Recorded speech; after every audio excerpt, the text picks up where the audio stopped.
see how the clarification is going on.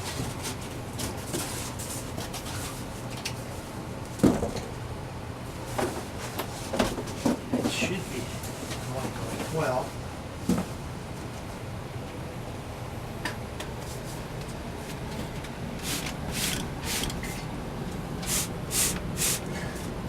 I think I explained yesterday why I do this. Yes, it's to get the sediment off the yes. sides of the Yeah, bottle. it's clearing. I don't know whether the camera will catch it, but Oh yes. Yeah, I can definitely see the bulb through there. yeah, but there's still a lot of sediment floating around. It'll be much clearer than this in a few days, but this goes on for about 2 weeks. This goes on for about 2 weeks before I transfer the wine into jugs.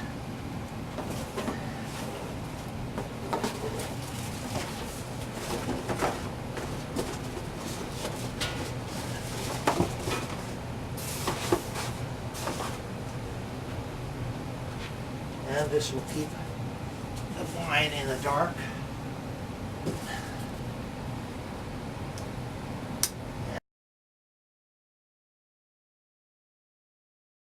Now I have lined up here enough jugs for 20 half-gallon jugs, and here I have 1, 2, 3, 4, 5, 6, 7. I have 7 1-gallon jugs, so that means 14 half-gallon. So 14, 15, 16, 17, 18, 19, and 20. So there's 20 altogether. Now, before I get them ready for siphoning, these jugs have to be cleaned. So what I do is I take them here, put some water there, and take a brush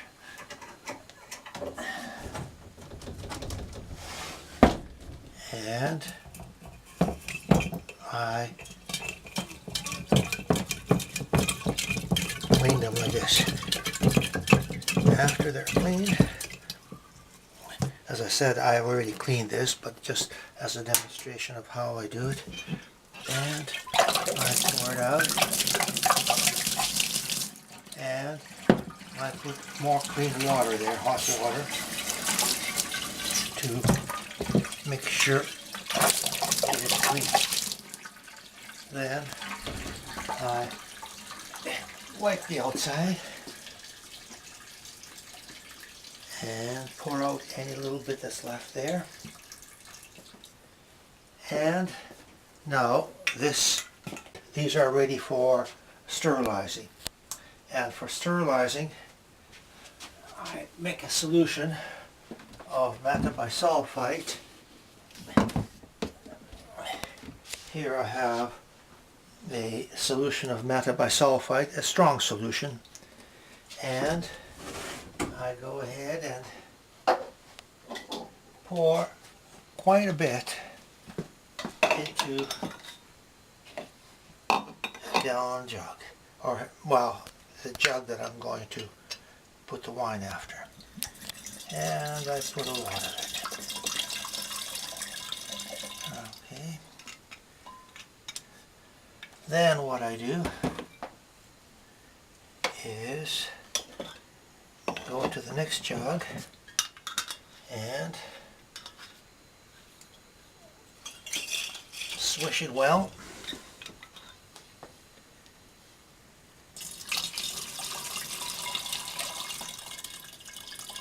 Now there will be a little bit left over there, which is fine. It'll sit like this till tomorrow when I'm going to transfer the cleared wine.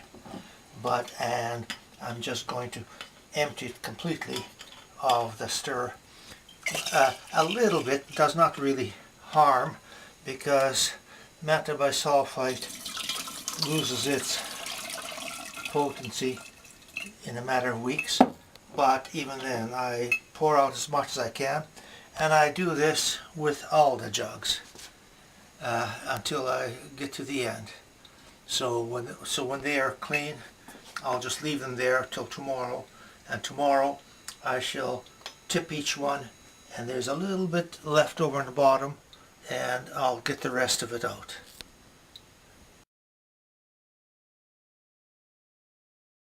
These jugs are ready for receiving the clear wine.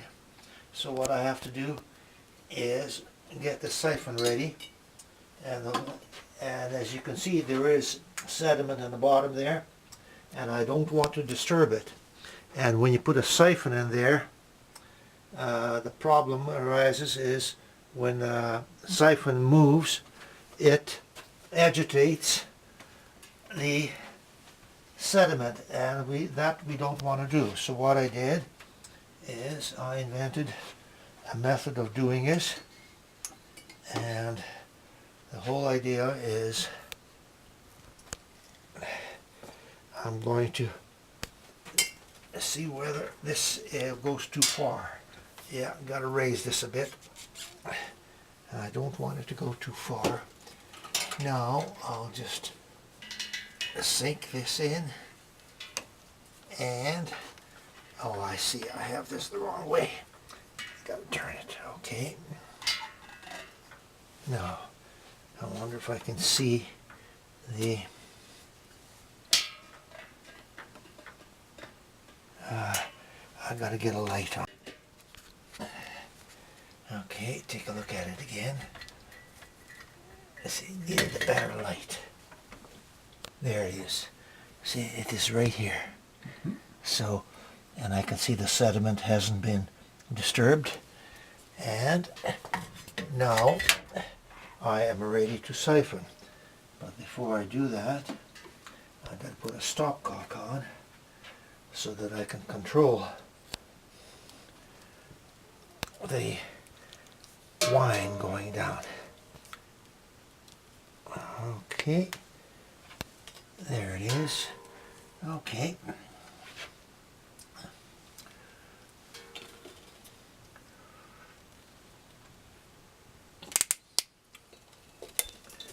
There it is. Now the wine is being transferred.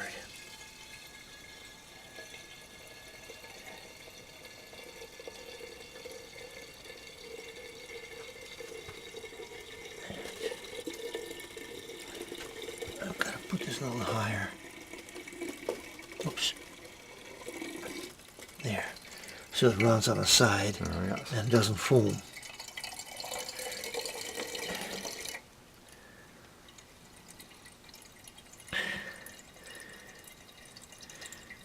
And that's what I have to do with all the jugs.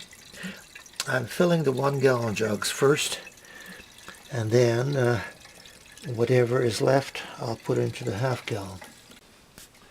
Yeah, this is the way I get as much of the clear wine as possible. So I tilt the jug, and you can see on this side where the sediment is beginning to show.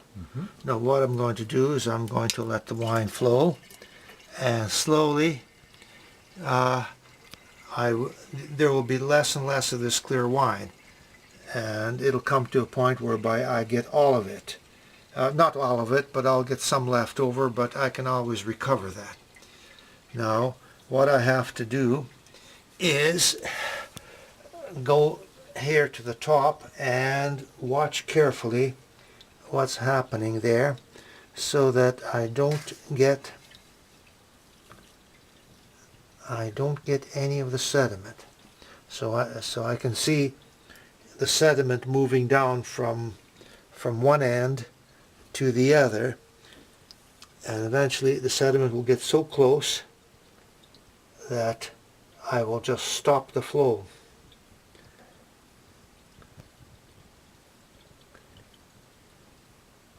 Now I can see quite well. See, now I just push the siphon down a bit. See, I want to get more and more of that sediment. Not sediment, clear wine. And that's about as much as I want. And now I've got only the clear wine. There is some clear wine there at the bottom, but I'll recover it later. And now that completes one jug. Now I'm going to start on the other one. This is the part that I'm going to save. But in the meantime, I'm going to get the other jug ready. Okay. Now it's above the sediment, so my siphon will not get contaminated. And I'll just put that so that it hangs on there. And now I will pour this later into a smaller jug from which I can recover most of the wine. Now I've got to move this big jug into position. So very gently. I don't really have to move it that far, but I do have to. Okay. And now I have to get the other siphon, or the siphon, into that one. Okay.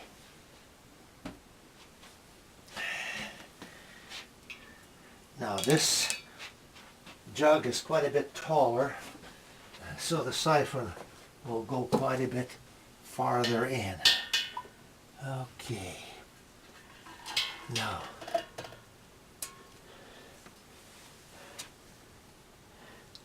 what I have to do is I'll need this. I can press this quite a bit farther down. Okay. Now see whether I can see the... Yep, there it is. It is there. So I can push it down quite a bit farther down. Oh, it's there, yeah, so it's quite high yet above. And a little bit more. And the top of it is just about there.